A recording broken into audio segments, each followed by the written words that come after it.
Hi, this is Remembering the Past, the show where we talk about people who've died recently who've had a profound effect on our history, our society, or our culture.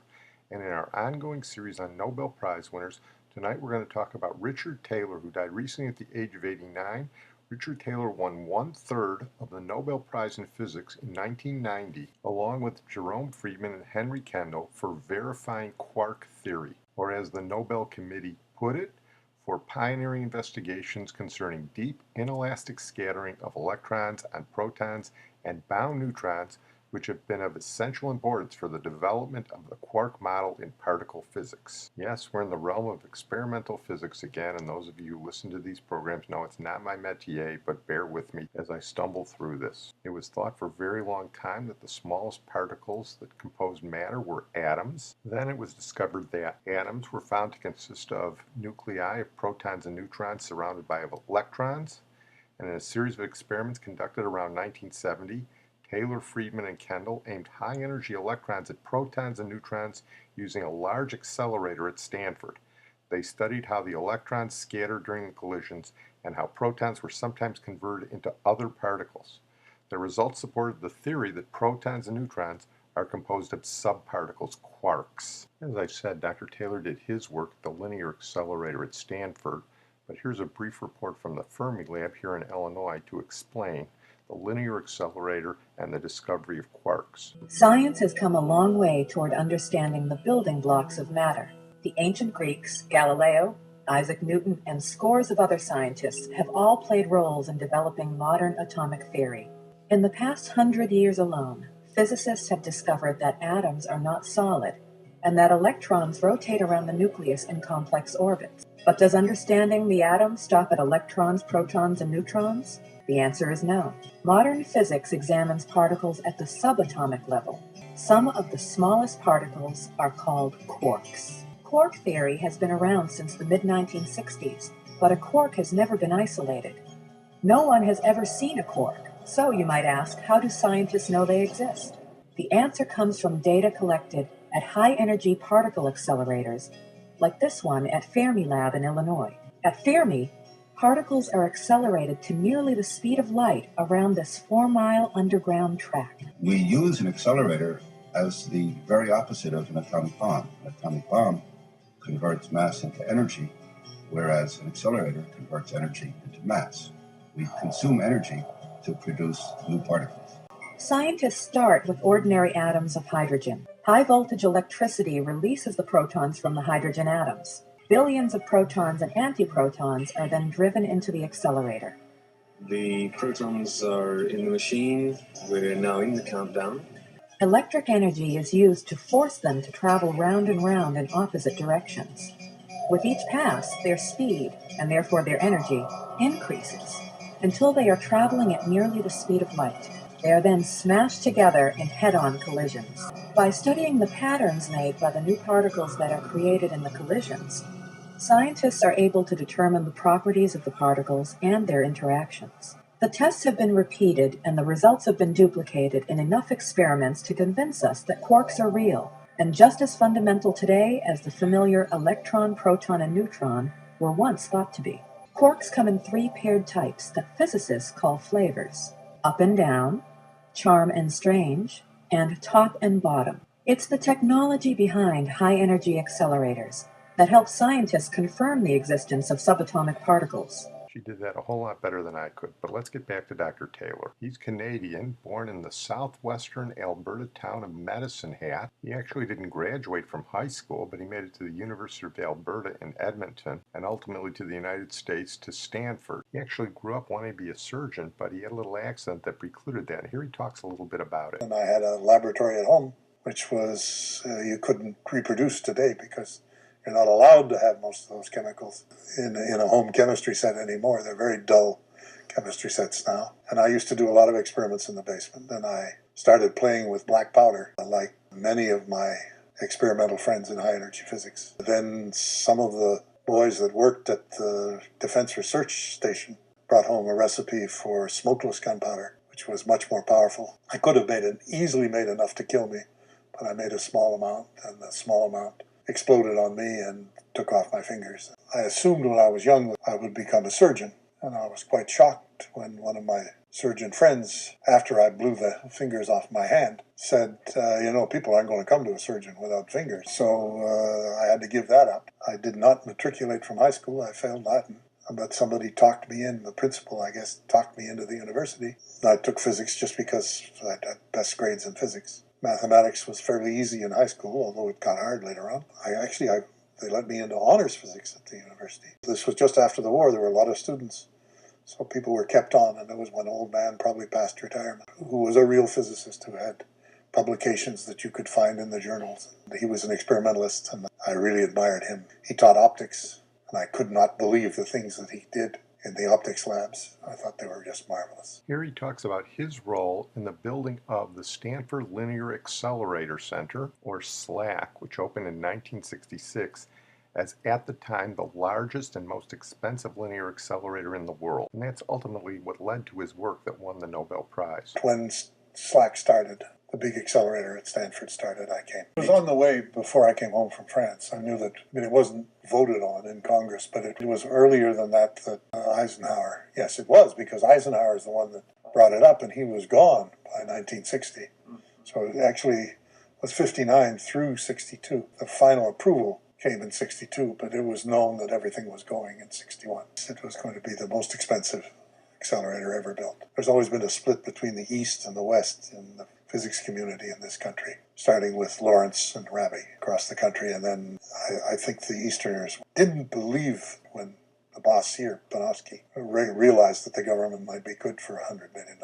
Physics in those days was still all at Berkeley. Berkeley was finding all these particles that looked like protons and neutrons, but are heavier right through the 50s. Every month there would be some new particles from Berkeley. Incredible time. A lot of our engineers came from Berkeley because they had just sort of finished a project in Berkeley. We were connected to Berkeley fairly closely. We had trouble recruiting people because it was going to be 5 years before they would get any physics results. And I knew many people who said, I couldn't possibly come to SLAC now because I'm working on the most important experiment that you can imagine at Brookhaven. I couldn't possibly give that up in order to make this thing. Most people did not want to build the accelerator for 5 years. I didn't think of myself as particularly good at the kinds of things the machine was going to do, and I felt very strongly that we had to build as good a machine as we could build, and I worked very hard on first the end piece of the machine, the thing that spread beams around to different physics, and then on the particular apparatus that we built to do all the scattering experiments. Here Dr. Taylor describes the work that discovered quarks. He alludes to Murray Gell-Mann, who won the Nobel Prize in Physics in 1969 and actually named quarks. He named them from a word in James Joyce Finnegan's wake. And he also mentions Richard Feynman, who we talked about a lot in these programs, who won the Nobel Prize in Physics in 1965 and had a lot to do with interpreting the work that Dr. Taylor and his associates did. When we began to build the accelerator, the proton would have a center, which was the real proton, and there would be a cloud of pi mesons running around it. And so it would be a little bit like the atom. There'd be a center, and there'd be these things running around. They didn't find a center. Hofstadter didn't. He found an extended thing. We said, he's seeing the cloud. He can't see. He doesn't have enough energy to see the inside, and we'll get enough energy with the big machine. However, in the meantime, there were accelerators built, round accelerators, built at Boston and in Hamburg, and these went to 5 times the energy of the one out here. And they didn't see an inside either. But we were still hoping that there would be a little inside that we would see, standing still inside the proton. And we didn't see that when we started. That was disappointing. But there were still all those resonances, and it was going to take forever to measure them all and see whether there was something interesting in the way they behaved. And then just because we could do it, it was very easy. The equipment was way more powerful than necessary to do the deep inelastic experiments. And when we did those, they were surprising. A lot of people didn't think there were quarks. I got to know Gell-Mann when I was in France, more or less socially.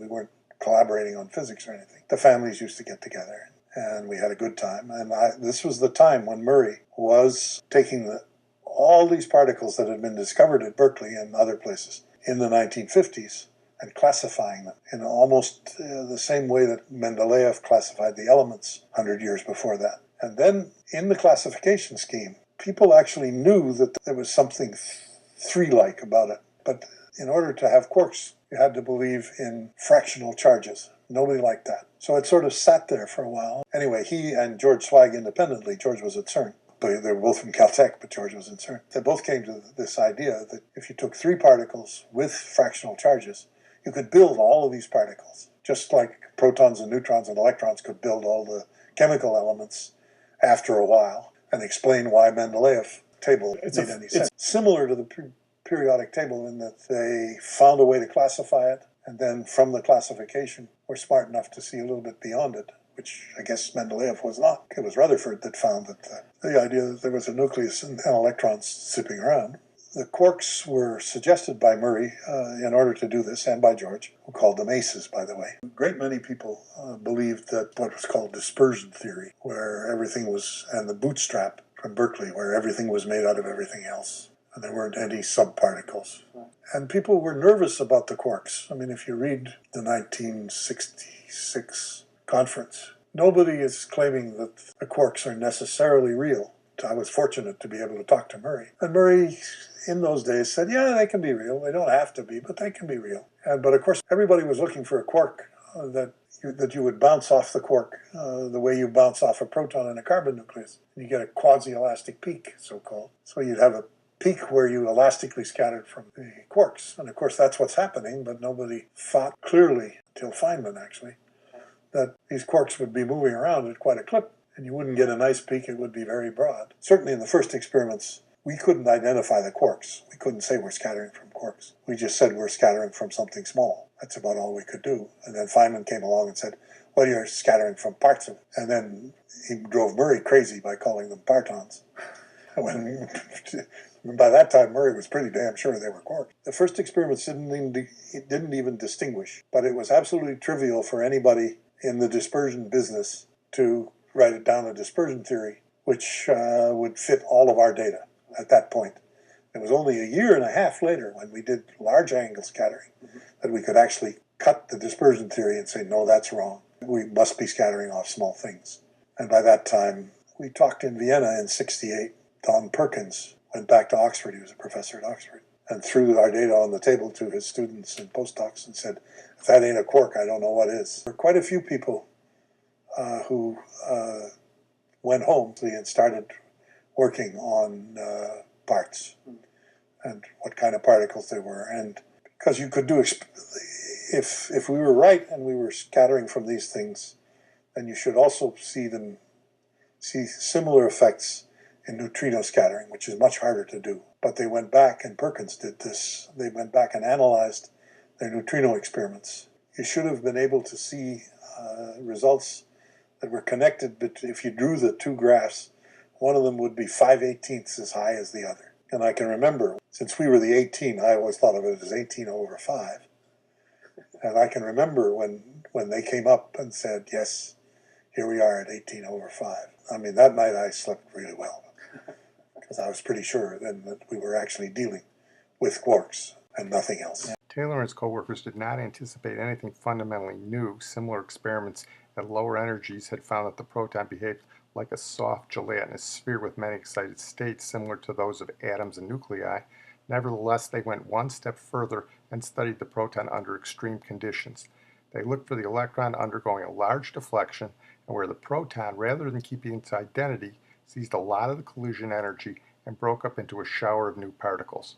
This so-called deep inelastic scattering had generally been considered to be too rare to be worth investigating, but their experiment showed otherwise. Deep inelastic scattering was far more frequent than expected, displaying a totally new facet of proton behavior, and that was the key to their Nobel Prize. Well, I'm going to close on that note. I want to thank my producer and IT genius, Sid Tepps. And as a final tribute to Dr. Taylor, because he was born in Western Canada in Medicine Hat, he must have seen a lot of Canadian sunsets growing up, so we'll close tonight with Canadian Sunset. I couldn't decide whether to do the Andy Williams version or the Hugo Winterhalter version. I went with the instrumental Winterhalter version.